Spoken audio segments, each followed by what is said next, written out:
Assalamualaikum warahmatullahi wabarakatuh.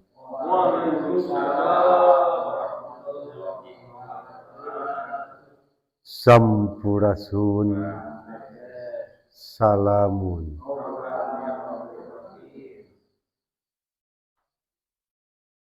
Bismillah, alhamdulillah,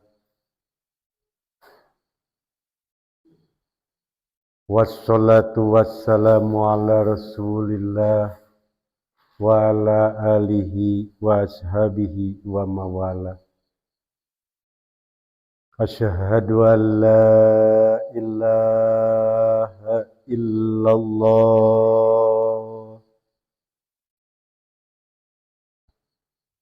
wa asyhadu anna muhammadar rasulullah. La haula wa la quwata illa billahi aliyyil azim. Langkung tipayun hakikatna ka Gusti Allahu Rabbul Izzati, jembarna ka para leluhur, utamana para leluhur galuh pakuan pajajaran tedaking silih wangi. Pun sapunnya para lun neda agungnya sihapuntenna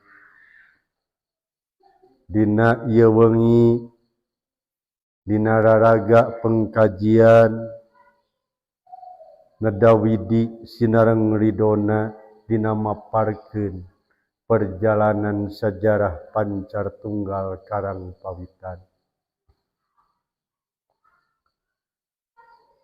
Muga ieu singajantenkeun pedoman jeung patokan ka urang sadayana, khususna kulawarga Pancar Tunggal anu henteu mengalami digemleng jeung digodog di Karang Pawitannya, janten supados langkung paham kunaon cenah dipasewakan Pancar Tunggal masih keneh sok nyabit-nyabit. Sanaos urang tos diajar patauhidan, sanaos urang tos diajar tentang masalah keislaman, ngabongkar tentang diri, mengenal ka Gustina ku adegan-adegan nu tos dipasihkeun anu opat tadi. Kumaha carana sembah raga, sembah cipta, sembah rasa, sareng sembah sir. Sabab di kulawarga Pancar Tunggal dididik heula tentang tauhidna, dilempengkeun heula rohanina, bisi salah ngiblatna nya kade. Saatosna urang mengenal ka dirina, saatosna urang memahami ka Gustina, sadar urang ka Gustina, kade ulah kajongjonan di luhur jaluk. Berarti urang turun deui ngajalankeun ieu kahirupan. Matak dina urang diajar keimanan, memahami tentang keimanan, tapikeun mengenal gelarna diri, sajarahna diri, asal muasalna diri, tepikeun ka asal muasalna jasmani, tepikeun ka urang apa saha atuh kanyataan Allah anu sabenerna. Begitunya. Tapi si ngemut jaluk di Pancar Tunggal antara gelar diri jeung galuri hirup moal tiasa dipisahkeun. Sanaos bade anggapan naon bae oge. Sabab dina galur hirup urang moal apa kana gelarna diri lamun urang teu nganggo gelar hirup. Urang percuma ngaji diri lamun tadi urang teu ngajalankeun galur hidup. Sing emut hirup geus aya katangtuan. Takdir anu moal bisa dipungkir, kadar anu moal bisa disinglar, kudrat jeung irodatna Allahu Rabbul Izzati jembarna leluhur ti parahiang.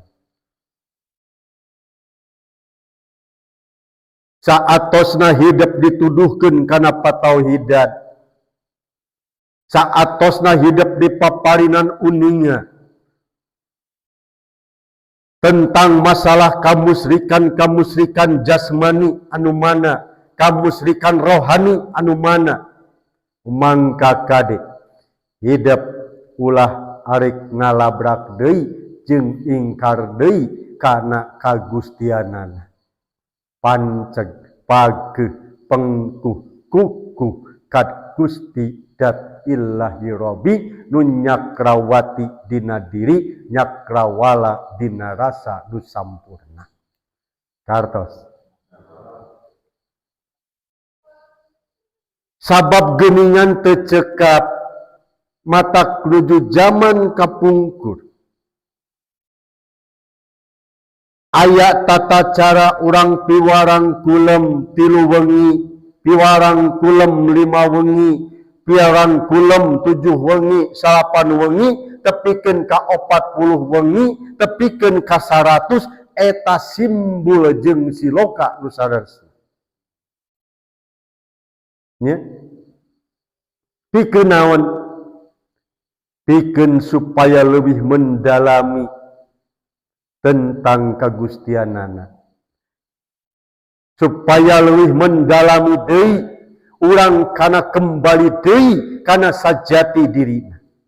Urang lain kudu neangan jati diri, tapi urang kudu kembali kana jati dirina deui wiwitan anu utami. Tah didinya aya kecap karang pawi kembali deui kana wiwitanana. Kartos. Di mana tempatna wiwitanana supaya urang kembali deui? Disebutkeun dina katerangan al-qalbu mu'minun baitullah. Yen qalbuna jalma nu iman eta bumina. Jadi ulah neangan jati diri kaluar, ulah neangan Gusti urang kaluar. Urang mendalam anu sebat tadi kembali kana tempat wiwitanana, inna lillahi wa inna ilaihi raji'un. Taeta pangarti di pancar tunggal tadi. Ya. Ngan aki bade neraskeun deui nu kamari, ieu jujutanna heula. Nu mawi pertobatan menuju zaman di karang pawitan di awalan ku ta'ud. Bismillah, syahadat, istighfar, syahadat, tepikeun ka doa tobat. Eta pikeun naon? Pikeun perjalananana heula. Jambatanana heula. Supaya urang bisa asup kana pintu gerbang nu disebut tadi mengenal kana jati diri nu sabenerna. Numawi teu acan dipaparinan cara-cara neme pertobatan supaya naon?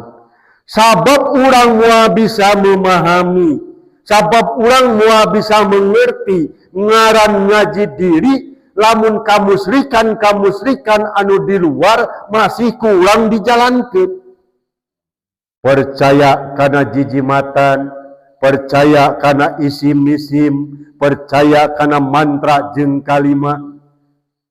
Moal tepikeun ka beunang memahami tentang jati dirina. Lamun can bersih dina jas, ibarat urang rek ngalaksanakeun salat berarti urang kudu wudu wudu heula. Tah kitu pointennya. Ngan kedah dipahami jeung dibongkar eta taun teh ka mana arahna. Bismillah teh ka mana arahna. Ulah ayeuna urang ngaku kadoliman nun Gusti, abdi dolim ka diri abdi, nganiaya diri abdi, upami Gusti teu ngahapunten ka jisim abdi, janten abdi jalmi anu atuh kudu mikir urang lamun urang mung jadi jalma anu rugi nya. Naon sababna? Naha dina ngucapkeun 2 kalimat syahadat urang masih kene ngabohongan diri. Abdi nyakseni teu aya deui pangeran anu wajib disembah diibadahan angin Allah. Sareng abdi nyakseni yen Kangjeng Muhammad eta utusan Allah atos acan nyaksina. Lamun urang can pernah nyaksianana eta kadoliman tuluy-tuluyan kurang dijalankeun. Hantem nganiaya ka diri sorangan. Kartos. Percuma kamusrikan ku urang ditinggalkeun. Percuma jimat-jimat ku urang tadi ditunda. Tapi kamusrikan batiniah masih keneh melekat, urang jadi saksi palsu. Terus tah sakitu nya. Ku aki moal waka dijabarkeun ieu urang tadi sanon satahap heula. Kitu heula nya dina kasempatan ayeuna catat ku hidup. Percuma urang tadi ngaku kadoliman, percuma urang tobat tina kamusyrikan, kakupuran, kamaksiatan, lamun urang ngucapkeun dina persaksian urang masih keneh bohong, masih keneh palsu. Wa minan nasi may yaqulu amanna billah. Di antara manusia aya anu geus ngaku iman ka Allah. Wa bil yaumil akhiri sareng kana poe akhir sedengkeun ceuk dina hatena, ceuk dina batina, ceuk gustina wa ma hum bimu'minin anceun can pernah iman ka kami, can nyaksi ka kami. Berarti urang masih keneh ngajalankeun kadoliman. Tah kitu heula nya. Sok diemutan heula, dipikir heula, dirsapi heula, ketaroskeun nya, ketaroskeun. Tas sakitu lama enggak bila ini bade naroskeun.